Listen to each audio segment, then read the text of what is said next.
Aloha and good afternoon. My name is Jürgen Steinmetz, joining you from the Breaking News Show in Honolulu. With me, as always, is Dr. Peter Tarlow. He is in College Station, Texas, where he tells me everything is free.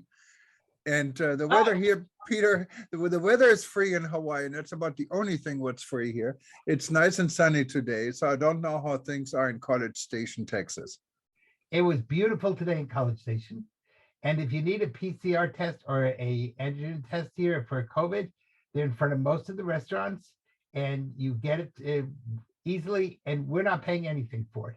And I just had my fourth shot for the vaccination. And again, I didn't pay anything for it. So, Well, and I got it at the supermarket while I was shopping. well, that's yeah, you can get it in supermarkets too. The problem here is if you wanted to get, I'm going to the Philippines, I'll be attending the World Travel and Tourism Council Summit next week. So anyone who's at the summit, say hello. But we need to get a test. Doesn't have to be a PCR test, can be a regular antigen test you can get for free in Texas. You also get for free literally everywhere in Europe, or maybe you pay €5. Where here, they want $99 for it.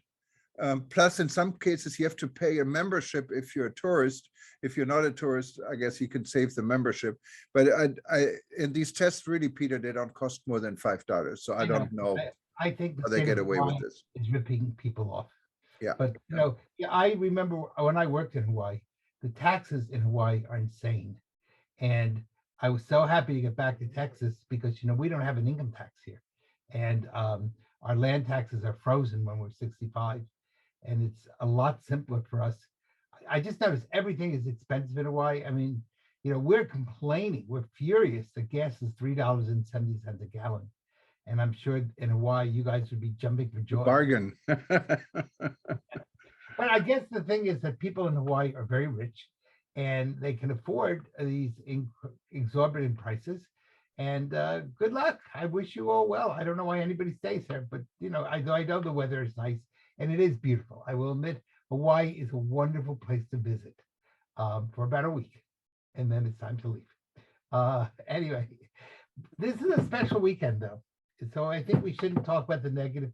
We should talk about the positive, because this is one of the rare occasions when the Muslim world is celebrating Ramadan this weekend. They've been celebrating it, but it's certainly celebrating this weekend.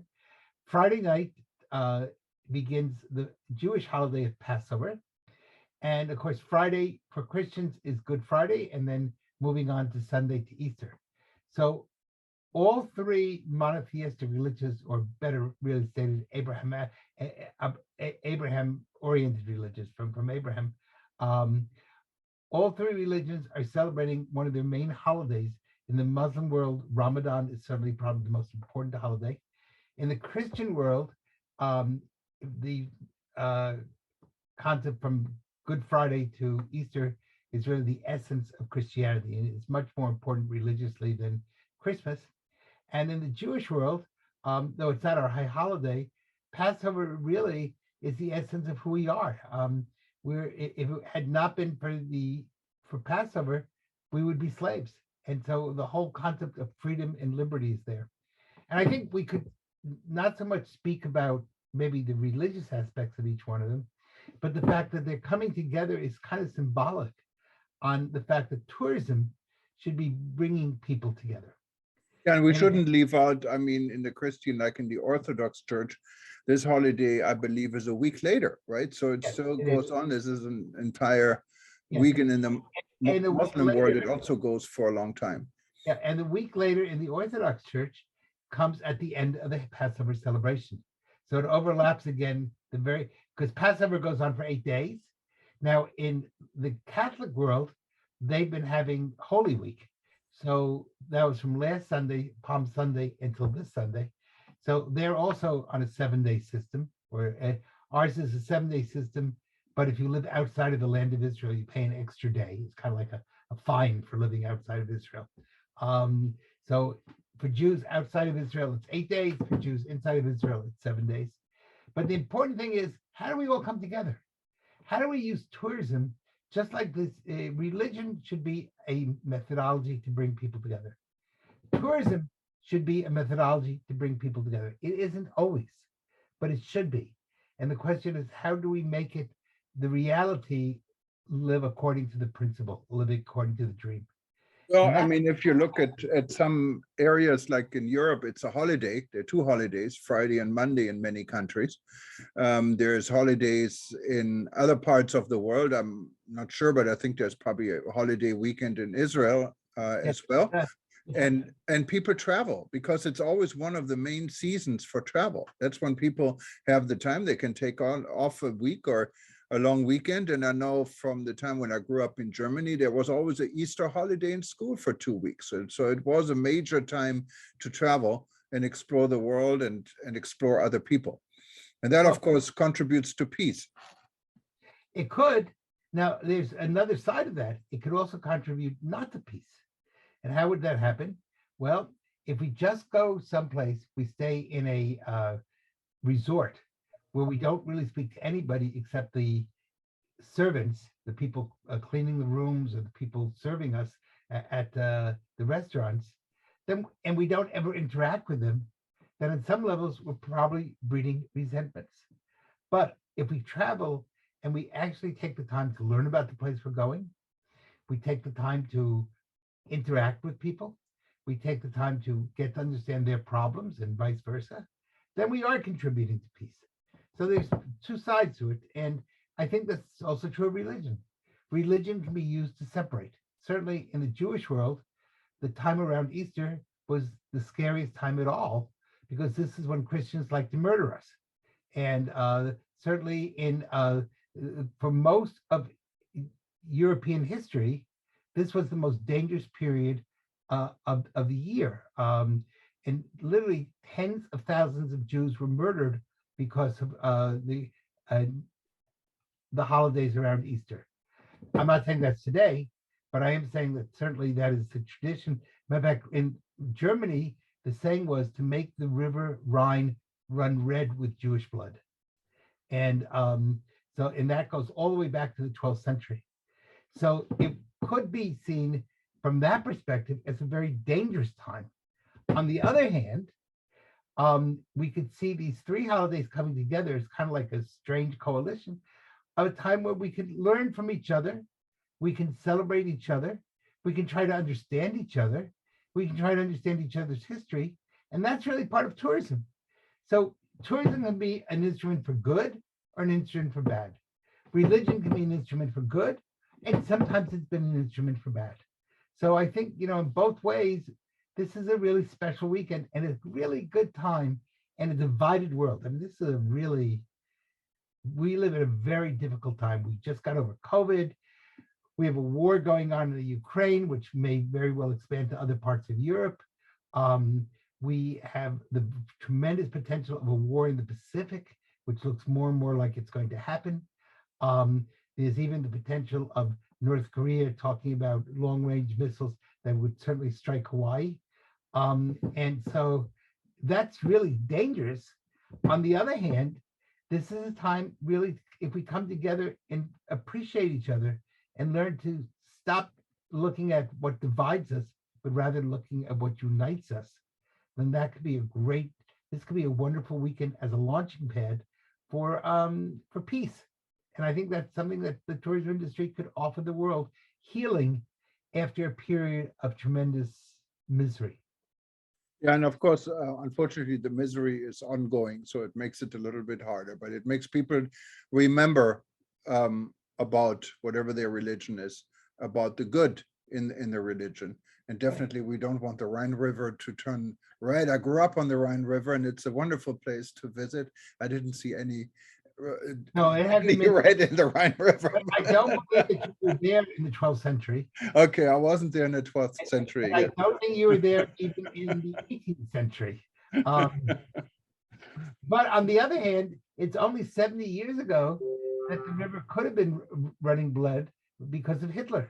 Yes. And, again, I think the real tragedy, if you look at Europe, is that since 1948, we've had, or since World War I, which is really 1917, 1914 to 1918, you've had just over 100 years, World War I, World War II.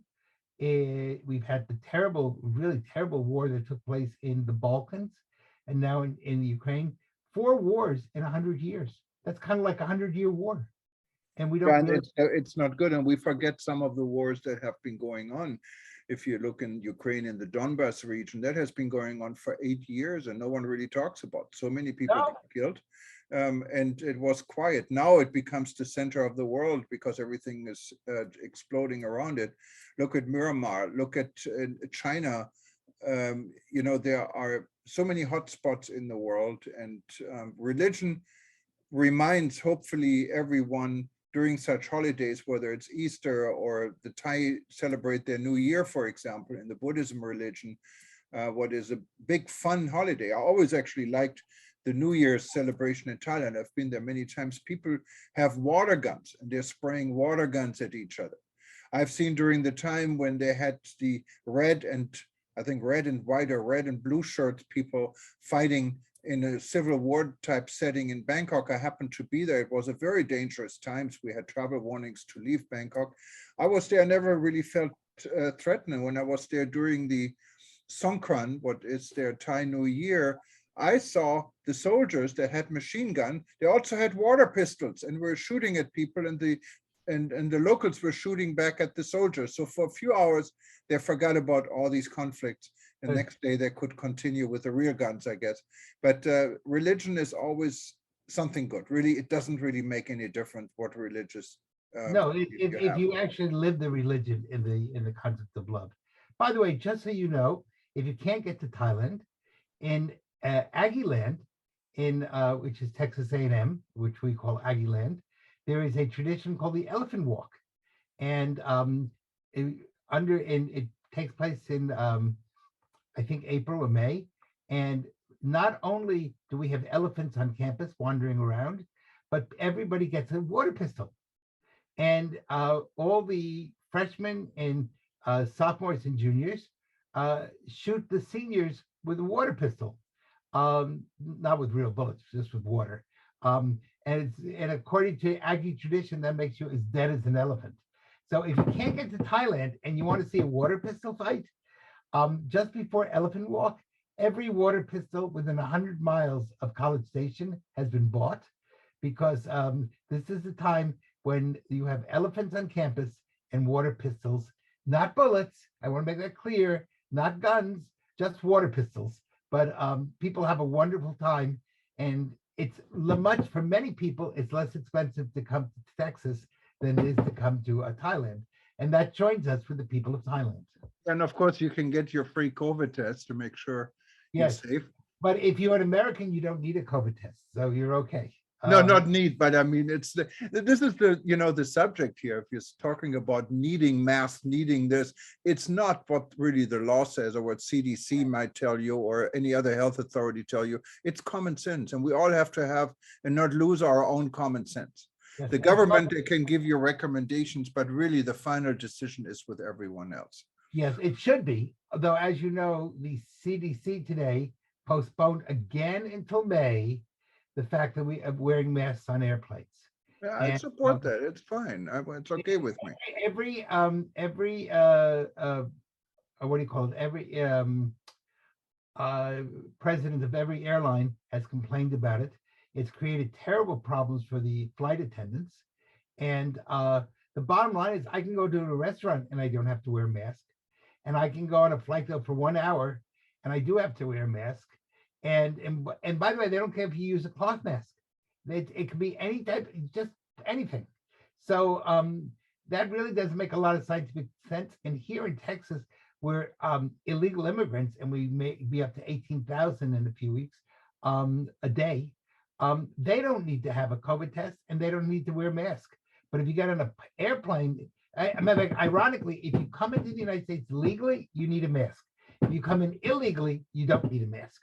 So of course, if you rob a bank, no one asks you about if you wear a mask. I understand that, but I mean, if you really look at the aviation situation, when you go on an airplane, you're forced to be in a room with God knows how many people. But So it doesn't give you the right, no one knows if the next person has a cold or COVID or anything else. I don't feel threatened by the mask mandate. In a restaurant, it's a different story because you can make a decision whether you want to go into this restaurant or not. And I can make a decision if I want to go on an airplane. I know, but yeah, I mean, if you live in Hawaii, for example, you couldn't go anywhere without on an airplane. But you guys also believe that airplanes create global warming and you want to get rid of all airplanes.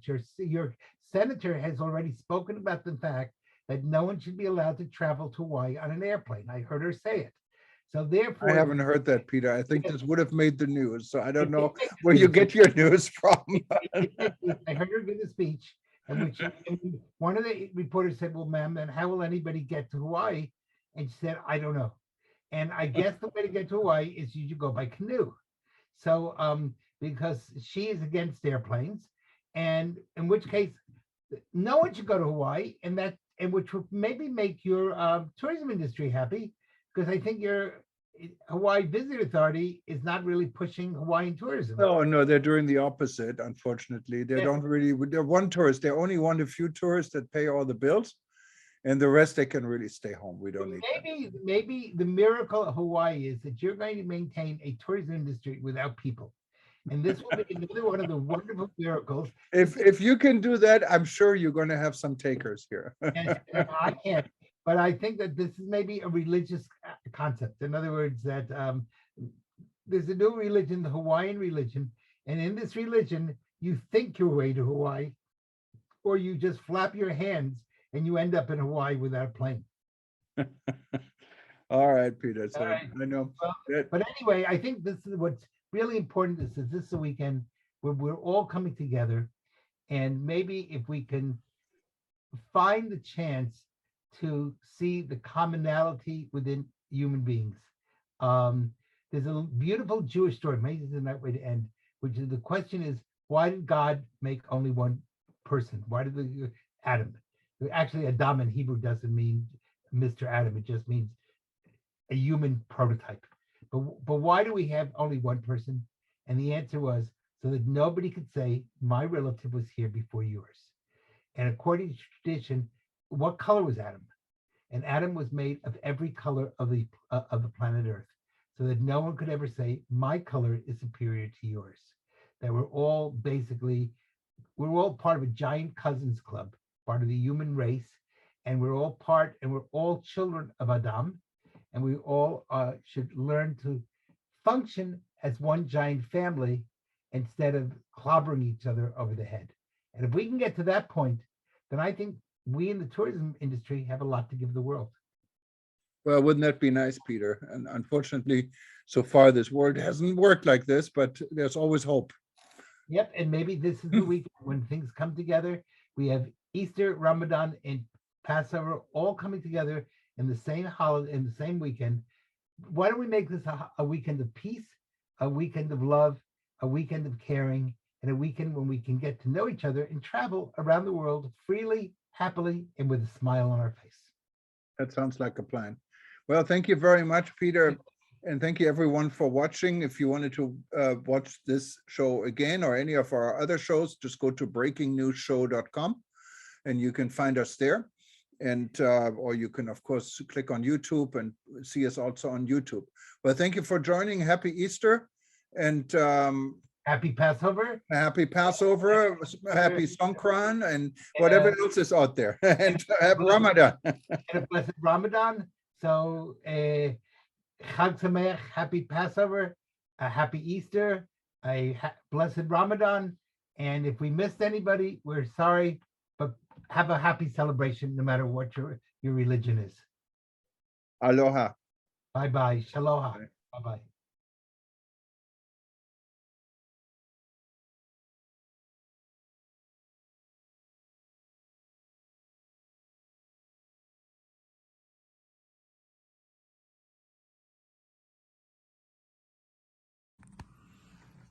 I am Ukraine. I wanted to tell you about myself so we could get to know each other better.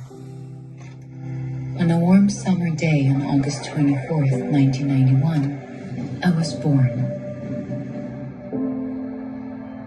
I'm only only 30, but my roots are strong, extending deep into history. My ancestors were wise and brave and instilled in me a rich culture that shaped who I am. I have my own language, my own traditions, my own cuisine.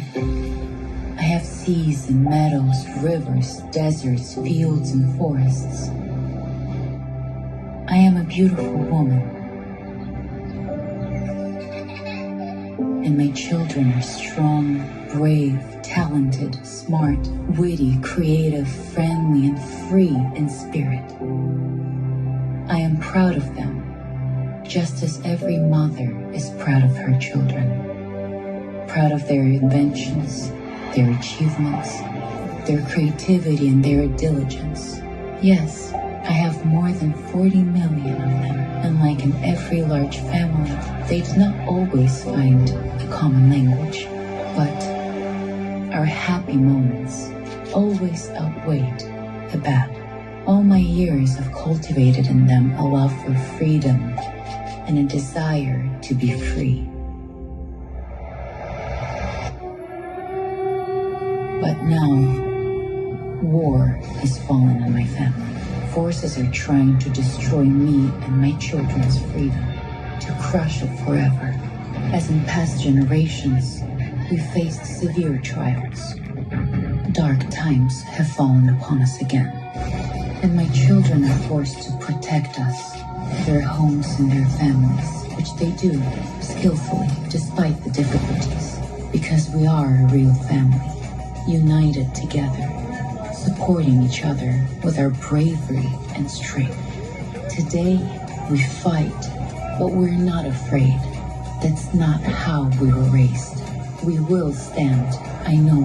My wounds will heal, and my children will live peaceful lives once more. My name is Ukraine, and I thank you, world, for your support. We will persevere, and when this is all behind us, I'll invite you for a visit. See you soon.